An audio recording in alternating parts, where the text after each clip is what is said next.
les Échos par des disciples moustachidines, parce que simplement les Échos a publié une information disant que le leader des moustachidines est interné à l'hôpital pour cause de Covid, n'est-ce pas? Et donc après cela maintenant, il y a eu beaucoup de cas d'agression. Il y a eu beaucoup de cas d'agression et ça s'est tellement enchaîné que finalement, en fait, la CAP a jugé nécessaire en tout cas de marquer la date du 3 mai par un sit-in pour dénoncer ces cas d'agression. Et bien entendu, après bien entendu l'agression ou l'attaque des locaux du journal Les Échos, il y a eu également aussi cette agression barbare contre une consoeur, une camerawoman de Dakaractu par la police. Et quand même cette agression-là nous avait poussé quand même à essayer de trouver des solutions avec tout l'ensemble des acteurs. Et c'est dans ce cadre-là que le ministre de l'Intérieur d'alors, Aly Ngouille Ndiaye, nous avait reçus. Et dans la délégation, il y avait article 19, il y avait Reporters sans frontières, il y avait aussi Synpics, appel bien entendu. Et donc nous avions plaidé pour effectivement, comme l'a dit tout à l'heure Mamadou Thior, le président du CORED, pour vraiment la mise en place d'un cadre de concertation afin de juguler vraiment ces menaces-là qui portent atteinte à notre démocratie. Et c'est vrai que depuis lors, il n'y a pas eu d'action significative, mais nous ne désespérons pas et en tout cas, Appel est aujourd'hui en train de travailler pour vraiment en fait des solutions pérennes par rapport, disons, à ces agressions-là. Et je pense que d'ici la fin de l'année, nous reviendrons sur ça parce qu'en fait, nous sommes très avancés sur la réflexion et bien entendu, on invitera tous les acteurs autour de la table, bien entendu, pour voir comment solutionner cela. Maintenant, en fait, c'était en 2020, les cas que je viens de vous citer, mais en 2021, les agressions se sont accentuées. Et donc, une année qui a démarré très mal pour la presse sénégalaise, des journalistes blessés, harcelés, menacés, conspués, et des entreprises de presse même attaquées, caillassées. Et donc, entre janvier et mars, on a noté plus d'une dizaine de cas. Une équipe de Sénéweb vers Italie a été prise à partie par des manifestants qui dénonçaient un peu le couvre-feu et qui quand même se sont pris aux journalistes, aux caméramans et qui ont vraiment détruit même un des véhicules de Sénéweb. Nous avons également aussi été témoins de l'agression également aussi d'une équipe de Actu 221 sur l'autoroute à péage, n'est-ce pas? Et donc, et même quand il y a eu l'affaire Sonko Adji Sarr, également, les journalistes ont beaucoup payé. Et on a vu des reporters qui ont été blessés sur le terrain, des reporters qui ont été aussi brutalisés par les forces de l'ordre.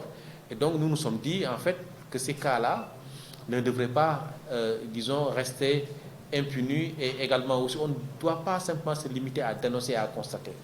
Et donc aujourd'hui, dans le cadre de ce projet-là, Appel est en train de répertorier tous ces cas d'agression, d'atteinte et aussi de violation des droits à la liberté de presse pour en faire un document de référence qui sera en tout cas, disons bien entendu avec l'accord de l'article 19, Alfred l'a dit tout à l'heure. En fait, nous allons travailler sur une analyse législative, sur une analyse légale du dispositif juridique qui, en fait, en tout cas, constitue une menace pour la liberté et la sécurité des journalistes. Et ça également, nous avons déjà eu à travailler sur un shortlist avec les juristes pour voir un peu comment organiser le travail et faire les webinaires nécessaires et également aussi sortir un document de référence. Parce que, en fait, là, on a dépassé le stade de constater, de pleurnicher. Ce qu'il faut, c'est répertorier, documenter et apporter, disons, l'ensemble des éléments de référence qui pourraient permettre en tout cas de prendre en charge la question. C'est vraiment ça. Et donc, nous, en fait, on se dit, c'est vraiment le temps de l'action parce que quand même, ce qu'on a vécu entre août 2020 et maintenant, il faut que ça s'arrête. Et c'est vrai qu'on est en période de pandémie et que c'est très compliqué, mais cela ne doit pas non plus justifier certaines atteintes. Et surtout, ce qui nous a fait le plus mal également, ce sont les journalistes qui ont été interdits d'accès à l'Assemblée nationale. Donc tous ces cas-là vont être en tout cas remis sur la table, et discuter et puis essayer de partager. La vie compte pour tout le monde. Le journaliste, particulièrement parce que nous comptons effectivement sur la presse pour informer davantage. Moi, j'ai l'habitude de dire que notre pays, quand même, nous avons cette tradition démocratique. Et à mon avis, je ne vois pas qu'est-ce qui pourrait remettre en cause cette tradition démocratique. Et ça fait partie même des éléments qui permettent au Sénégal de rayonner. Et je veux même dire, c'est un levier même de promotion diplomatique et voire même qui ouvre des perspectives au plan économique.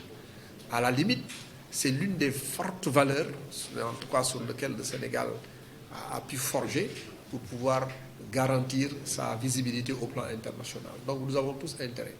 Et on a vu, les lois ne sont pas parfaites. Aujourd'hui, l'avancée technologique fait qu'effectivement, il est extrêmement difficile d'avoir des lois, un cadre législatif et réglementaire qui cadre avec la réalité. Et fort heureusement, comme il l'a dit, qu'ils sont en train de faire une situation du cadre législatif et réglementaire. Nous-mêmes, de notre côté, nous constatons qu'il y a lieu effectivement de faire évoluer les cadres. Et aujourd'hui, nous sommes véritablement au nom du ministre, ça je le dis au nom du ministre Abdoulaye Diop, ministre de la Culture et de la Communication, qui ne cesse d'ailleurs d'insister pour garantir la cohésion avec les acteurs, parce que notre réussite dépend effectivement de notre capacité à travailler avec les acteurs. Et je l'ai dit tantôt, si nous avons réussi à avoir toutes ces réformes, c'est parce qu'il y a eu la participation des acteurs. Ce n'est pas parfait, il y a encore des choses à parfaire, mais en tout cas, nous sommes disposés à échanger pour faire en sorte que ce secteur-là puisse être un secteur où les gens qui y évoluent puissent travailler dans d'excellentes conditions. Tout à l'heure, Alfred disait qu'il ne faut pas faire la différence entre ceux qui se déclarent journalistes et ceux qui ne le sont pas. C'est vrai, on est dans un pays de démocratie. De toute façon, en dehors même des médias traditionnels, et tous ces médias se retrouvent même dans les médias dits nouveaux, je veux dire dans la presse en ligne, tous les médias traditionnels sont déjà présents dans la presse électronique, mais les réseaux sociaux constituent une plateforme de débat citoyen qu'effectivement, où il est possible pour chacun. Ça a tellement pris de l'ampleur qu'à la limite, c'est eux-mêmes pratiquement qui guident, qui assurent le lead de l'information. Il nous faut également aider les journalistes pour garantir surtout la fiabilité de l'information. Et donc, nous sommes disposés en tant que ministère à travailler avec Article 19 pour adresser toutes ces problématiques-là, parce qu'il y va de notre crédibilité, il y va de la tradition démocratique de ce pays. Nous allons vers des échéances d'année en année. Nous vivons des crises régulières, que si ce n'est pas les inondations, c'est la Covid ou autre. Et nous espérons qu'effectivement qu'on puisse dépasser ces questions très rapidement. Les autorités sont tellement débordées pour régler les questions sociales, environnementales liées à ces crises, qu'en fait, parfois, je dis aux gens, quand il y a une crise où la stabilité du pays est menacée, où la sécurité même du pays est menacée, parce que souvent, ça ne tient qu'à un fil. En mars, nous avons traversé des situations extrêmement compliquées qui pourraient même remettre en cause la sécurité nationale, la stabilité du pays. Et ces questions-là sont au-delà même des questions de liberté de presse. Et je comprends parfaitement, effectivement, que les forces de sécurité, mais qui évoluent dans ce genre de contexte, avec une meute de personnes, une centaine de personnes où on ne sait même pas qui est journaliste, qui ne l'est pas, mais il est extrêmement difficile de sérier et c'est ça qui amène souvent parfois des débordements. Également, il y a des solutions au plan juridique législatif. On a parlé des solutions. Pourquoi on parle de carte de presse et de gilet? Parce qu'au moins, c'est des éléments d'identification. Un gilet, n'importe qui peut en faire. Mais je disais tout à l'heure, Aldissa, le code QR qui existe dans nos cartes de presse, on peut avoir le même code QR dans le gilet. Un flic, un agent de sécurité peut parfaitement savoir qui est technicien des médias, qui n'est pas journaliste. Mais il y va même de la sécurité de tout le monde. Parce qu'on n'est pas Alors, on ne peut pas, au nom, effectivement, de la démocratie, les gens maintenant peuvent s'exprimer librement sur les réseaux sociaux, etc., etc. Mais pour nous, ce qui est important, c'est d'aider la presse à garantir la fiabilité de l'information, à professionnaliser le secteur, à promouvoir les bonnes pratiques, de manière à mettre en place un système qui fait que quand une information est délivrée, on dit, mais tiens, puisque ça vient de texte, c'est une information qui est fiable. Mais quand vous avez une multitude de sources d'informations, aujourd'hui, tout le monde a son site, mais finalement, on ne sait même plus. Et ça, c'est dangereux même pour la sécurité de nos pays, c'est dangereux pour la stabilité de nos pays. Tous les pays qui se respectent ont mis en place un cadre, mais en même temps, l'État envisage d'accompagner, de structurer, de formaliser, de former et même d'appuyer financièrement justement ces médias. Et nous avons mis en place un fonds d'appui et de développement de la presse qui va permettre progressivement d'avoir des ressources et de pouvoir accompagner l'ensemble des médias. Nous sommes sur d'autres réformes, que ce soit sur la régulation. Et effectivement, il nous faut travailler de manière en synergie pour pouvoir réussir justement le secteur de la presse. Si les acteurs de la presse ne prennent pas de dispositions, je vous garantis que le secteur sera envahi au point où ça va devenir n'importe quoi. Personne, il y a aujourd'hui même des gens qui regrettent de dire, mais pourquoi j'ai choisi d'être journaliste? Je lui demandais pourquoi, il dit, mais parce que c'est un secteur, on ne reconnaît même plus qui est qui. On n'est pas dans n'importe quel secteur. On est dans un secteur de la presse, un secteur qui se respecte. Et donc, nous sommes disposés à aider, à accompagner, à professionnaliser le secteur, à structurer, à avoir une visibilité. Et ça va avec cette marche démocratique de notre pays et qui date de très longtemps.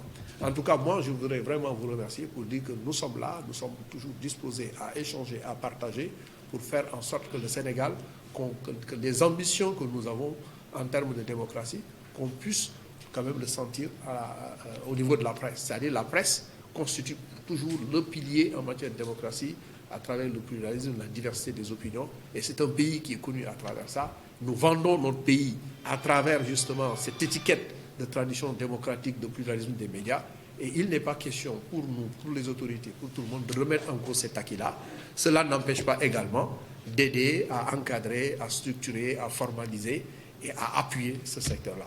C'est sur ces propos que je voudrais déclarer encore une fois ouvert la rencontre sur la sécurité du journaliste et remercier encore article 19 correct tous les acteurs de la CAP, la coordination des acteurs de la presse, particulièrement l'association de la presse en ligne, pour dire qu'au nom du ministre de la Culture et de la Communication, je déclare ouvert le séminaire de partage sur la question liée à la violation à la sécurité des journalistes.